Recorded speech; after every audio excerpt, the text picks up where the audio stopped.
This week on the agenda, we're here at the World Nuclear Symposium 2024 in London to find out how the industry can turn net zero talk into action.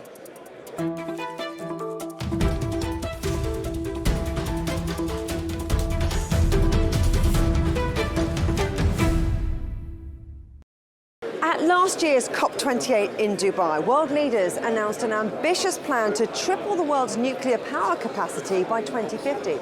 It's seen as a vital step on the road to net zero. But just how to do that is the key question facing the industry, and it's a question that's at the very heart of the World Nuclear Association's annual symposium here in London. To find out more about the plan to turn current momentum into real action, I spoke to Bilbao, Director General of the World Nuclear Association, Ed Cook, Head of Capital Markets at BlackRock, Laszlo Varro, Vice President of Strategy, Insights and Scenarios at Shell Global, and Bill Lacivita, a partner at McKinsey & Company.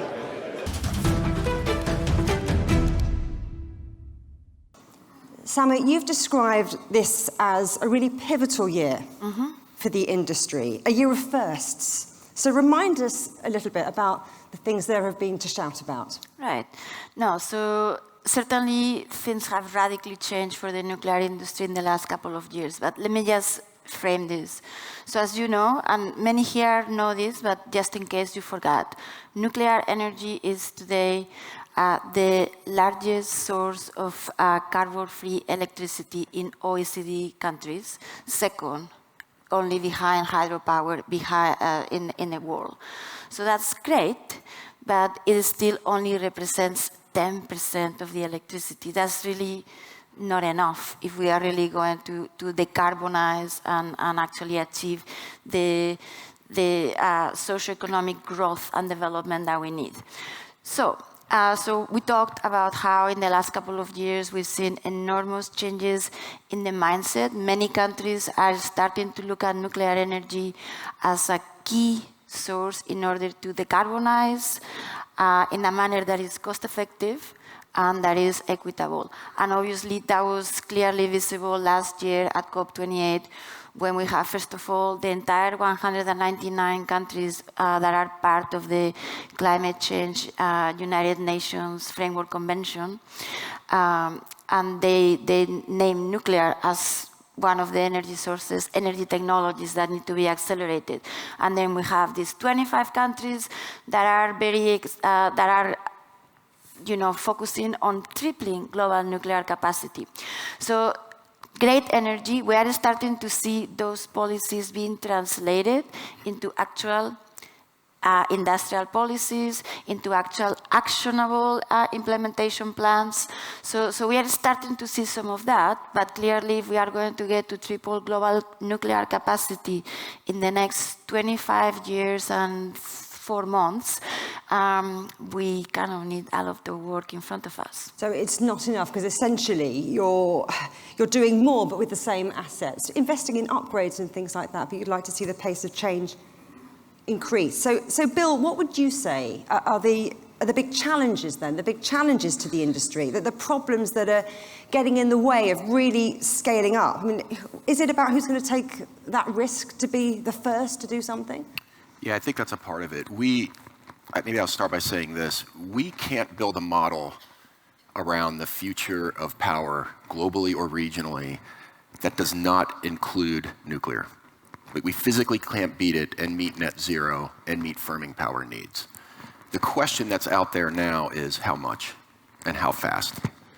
That is, at the end of the day, that is the question we're trying to answer. And that sensitivity in whether it's a 5% build or a doubling or tripling of nuclear power all comes down to upfront capital cost and construction. The downstream view on sustaining capital for the operating units and the operating costs don't affect the model very much, very minor effects on that. The issue is how do we get the capital cost down to a spot that the model will build. And some of the things we see in that are issues around just regulatory complexity. We see issues around construction risk, early construction risk, as well as how do learning effects flow through as you go from first of a kind, proverbially first of a kind, to nth of a kind. How does the industrial base ramp up? Like, can we get supply chains to ramp up in time to meet that growth?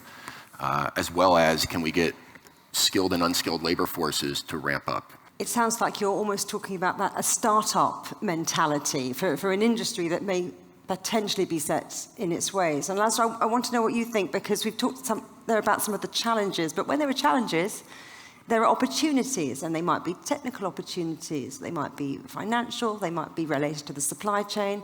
What's your take? The past 3 years have been very, very interesting for me. That's the 3 years that I spent in a company which is associated with the oil and gas industry. Previously, I worked on nuclear power. But during these 3 years, both energy security and climate considerations and energy security and climate concerns both intensified. And it was very interesting to observe how nuclear power emerged as one of the great winners of the interaction between security and climate considerations.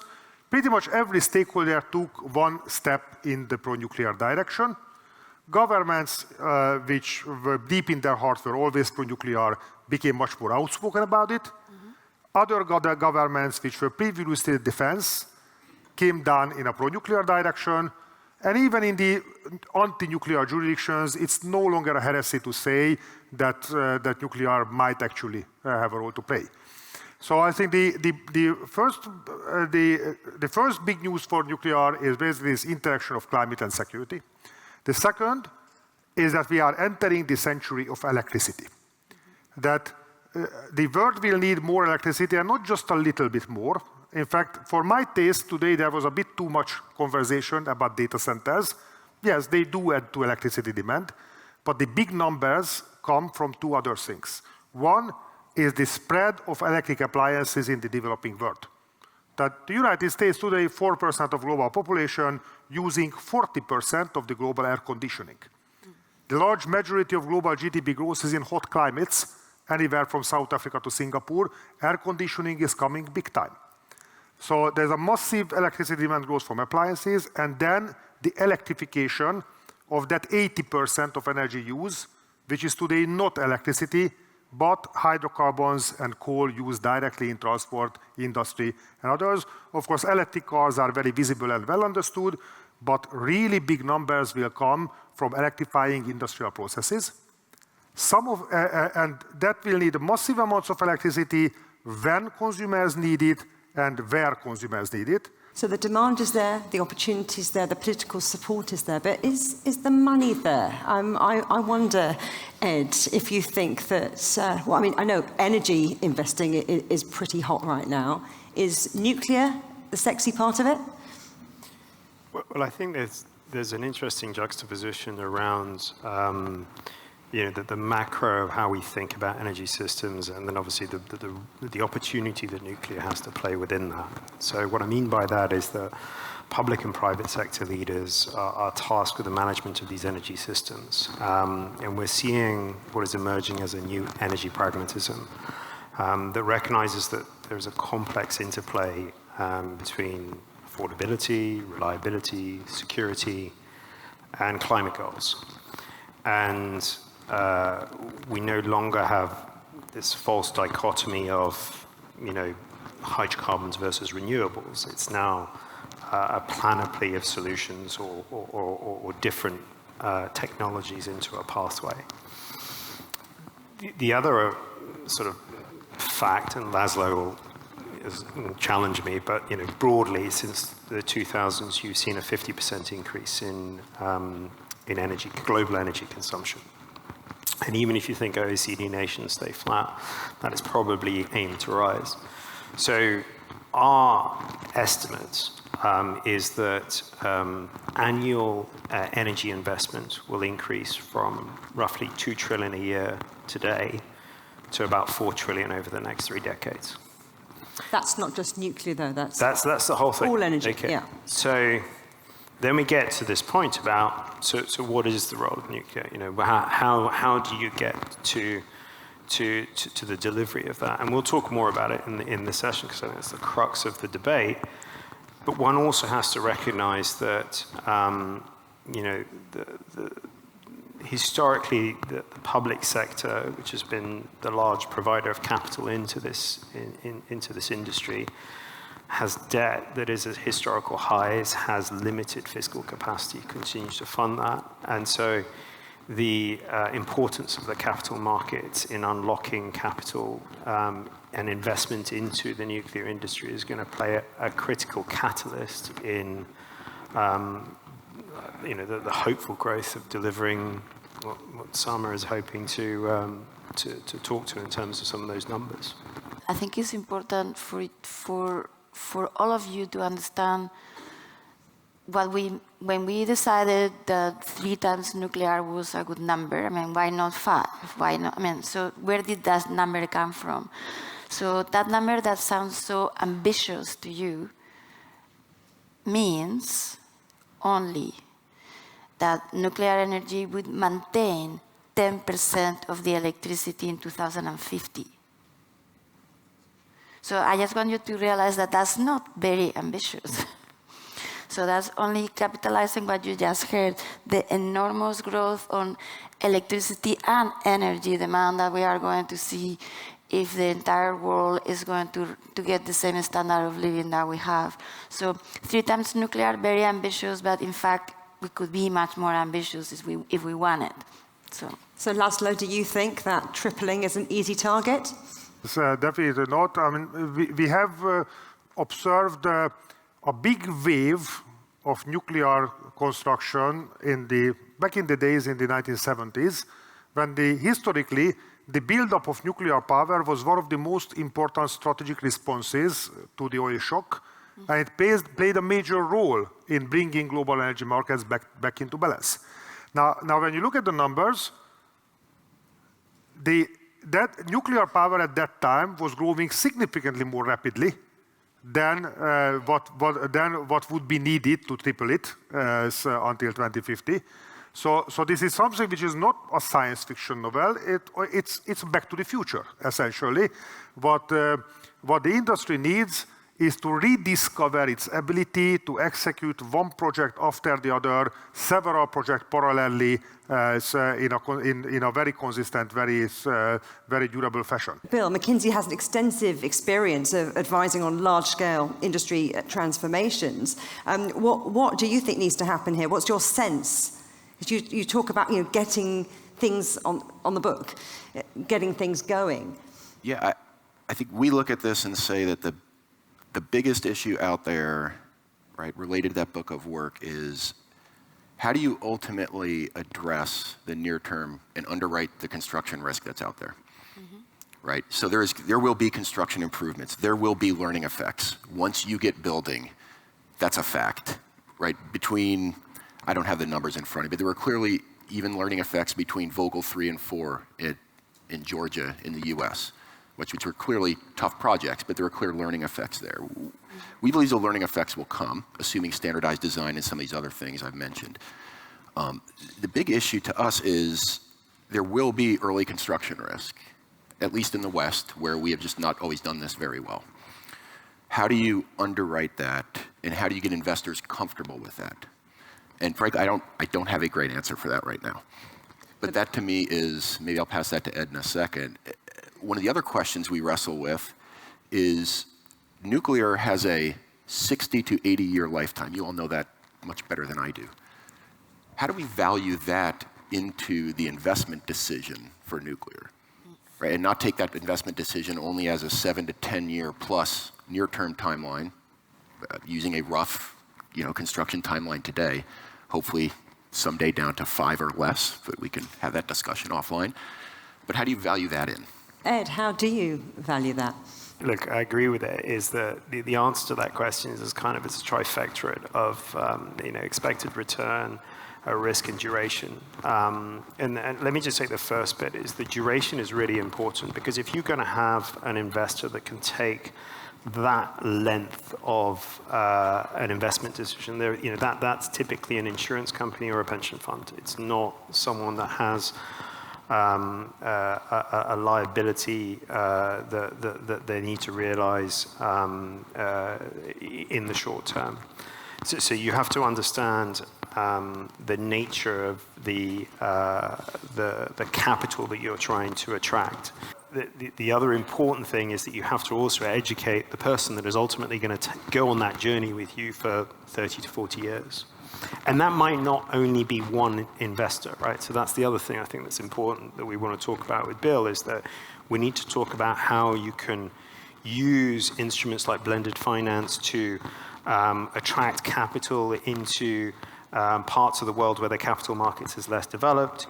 We need to understand risk-sharing mechanism, who would be more happy to take a policy risk versus who's happy to take a risk on cash flow, who's ready to take more merchant risk. You know, those are all discussions that I think unlock the capital into the nuclear industry.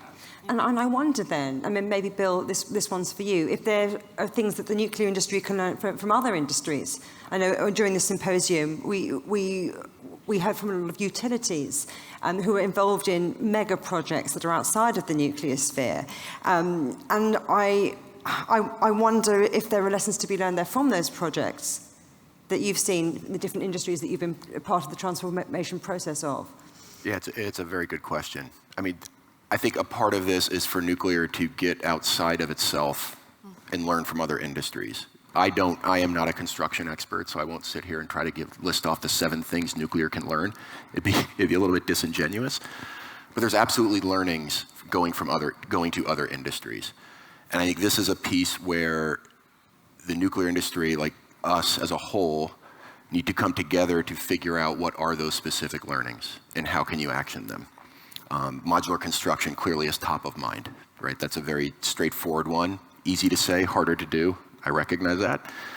But even bringing some digital techniques into construction, there's several opportunities out there to use. But again, the industry sort of leaving itself a little bit and learning from the others will be very important. We'll pause there for a moment, but stay with us, as after the break we'll hear more from my panel here at the World Nuclear Symposium 2024.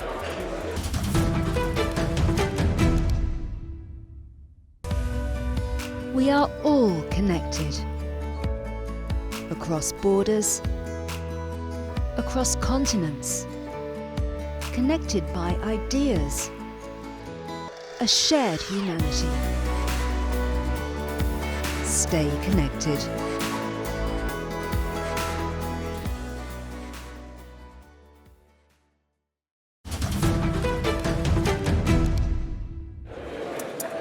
Welcome back to the agenda from here at the World Nuclear Association's annual symposium. And let's return now to my panel discussing the future of the industry and how to turn talk into real action. You talked about an urgency, about there being a window of opportunity that needs to be, we need to get in there now. You know, what could change? The time is now, not tomorrow, but today. But I think I'd like to translate this in something a little bit more positive, proactive. So I've been thinking about this, and I have a different way to present this. So I don't know, many of you have been to weddings. I've been recently to a wedding where there was, this dance floor. I know you're familiar with this. Imagine this dance floor. We are all kind of standing around the dance floor, kind of looking forward into getting into dancing. But, well, somebody has to go first. It's not going to be me, the one that goes first. So I think that this is a little bit where we are. I don't want to talk about windows of opportunity. I'd like to talk about the moment. So what is it that we need to do as an industry together with, the support of the finance community and other stakeholders? So which music do we have to play? Which shoes do we have to be wearing? I mean, who's going to be my partner to jump into this dance floor to make sure that when I go first, you all come later? So I don't know, maybe we just need to do a conga. We all grab our hands and we all go together into the middle of the dance floor, because conga is easy. We all know how to do it, and we all are going to look silly, but that's okay. We all are going to look silly. No, I mean, this is a little bit of a hopefully funny example, but I truly see it like this. It is a great opportunity, but we need to jump into the dance floor, absolutely. And this makes me think about what Lord Hunt said, representing the UK government earlier in the symposium. He talked about the great nuclear renaissance and said that momentum's the key issue and that everybody in this room needs to be part of the turbo charge to that. And the way to do it is by working together, joining up in the Conga, joining up with international parties and partners. Laszlo, where do you see that collaboration already happening? Where are some good examples that everyone should take note of? So there's already a couple of interesting conversations ongoing. One which is already more than a conversation, actually a signed contract in the public domain, is the Ruwais LNG terminal in the United Arab Emirates, which is a partnership between the UAE government, Shell, and Total. And this is going to be by far the lowest carbon intensity liquefied natural gas plant on the planet. And this is achieved by essentially changing the design from gas turbine compression to electric motor-driven compression. And the electricity is going to come from Barakah, the nuclear power plant, which the UAE very successfully completed.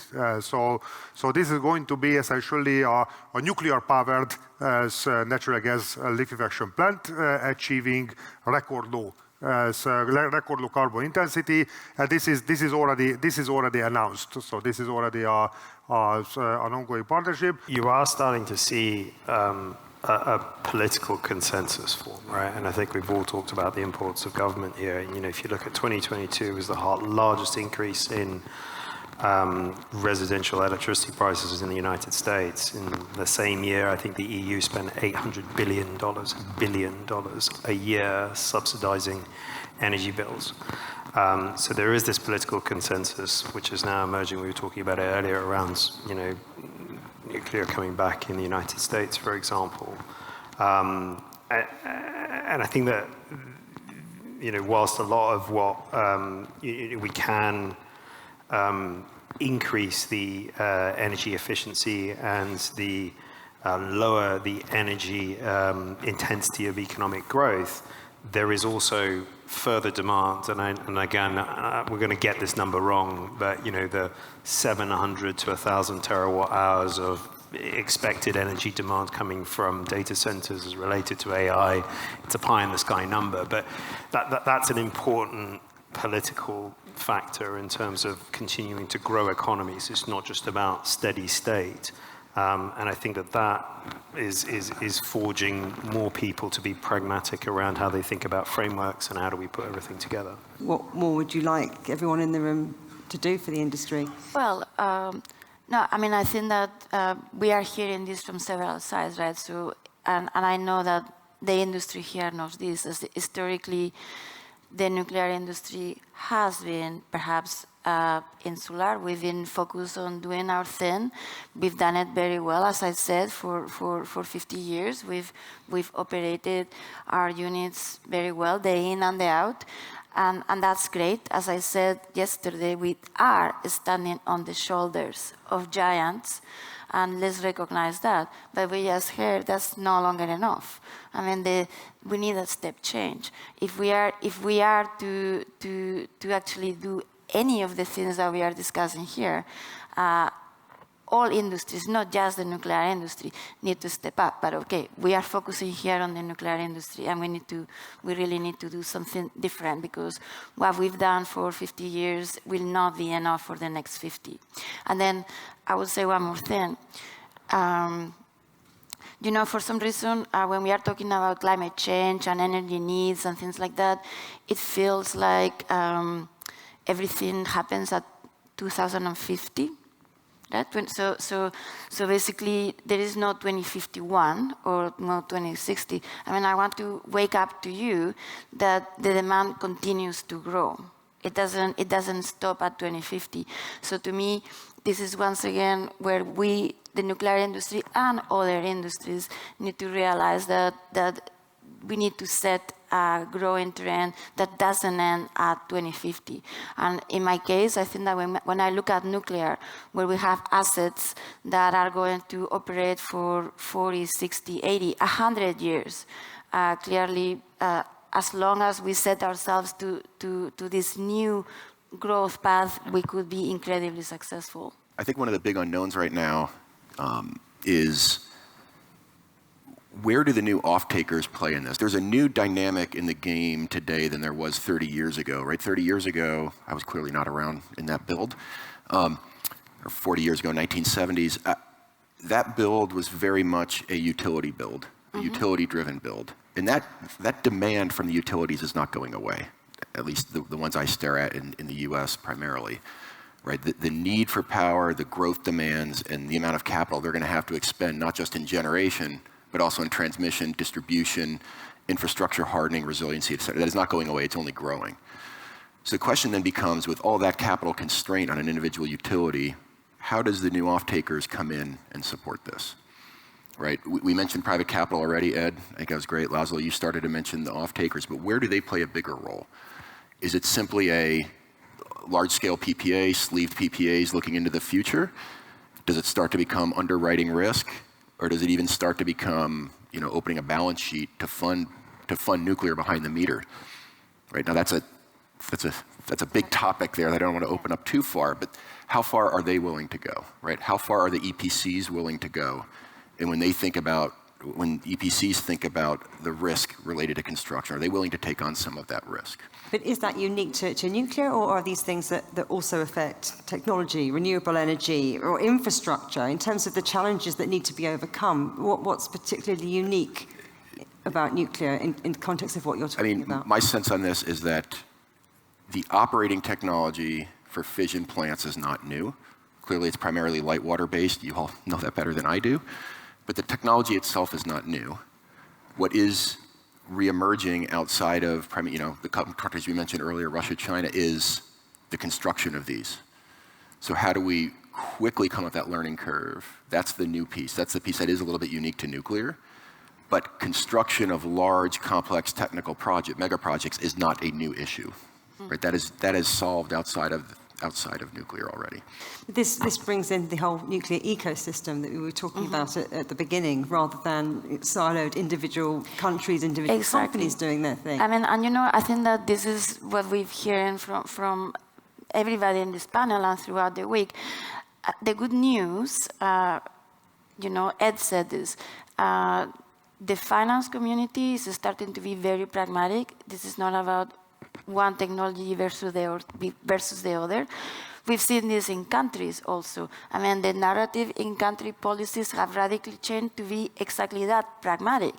Countries, certainly these 25 countries that have looked at tripling global nuclear capacity, they all got their calculators out, did their math, and they realized that they cannot provide the socioeconomic development that they want in their countries without this technology and many others. So we need this pragmatism needs to continue to grow. It needs to be translated in policies, fine. Energy policies are great, but energy policies often are not much more than a beautiful goal in a piece of paper. So now this needs to be translated into industrial policies, into perhaps markets. Maybe the markets need to be different to actually help your investors understand where the value is and where the benefit is. So there is many things that need to happen, and it's not just clearly the nuclear industry. We need obviously a big homework to do in front of us, but it's not just us. You can watch every episode of The Agenda in full on CGTN Europe's YouTube channel. And for exclusive extra content from me, my guests, and the rest of the team, don't forget to check out @The Agenda Show on TikTok. Coming up on a future agenda, is Britain broke? As Labour holds its first party conference in power for well over a decade, we'll examine the economic challenges they're facing. But for now, from me, Juliet Mann, and from all the Agenda team here at the World Nuclear Symposium, goodbye.